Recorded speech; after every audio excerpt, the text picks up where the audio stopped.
Madam দেখুন না, আমার ভাই রাত্রে ঠিক ছিল, সকালে উঠে দেখি পুরো বডি শুকিয়ে হাড় হয়ে গেছে।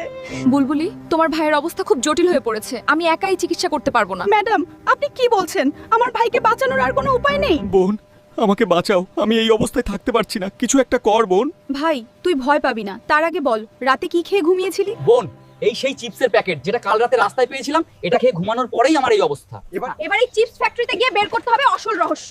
এইটাই সেই চিপস ফ্যাক্টরি, কিন্তু ভিতরে ঢুকবো কি করে? বাইরে তো পাহারাদার দাঁড়িয়ে আছে, আমাকে যে পরিস্থিতিতেই হোক ভিতরে ঢুকতেই হবে।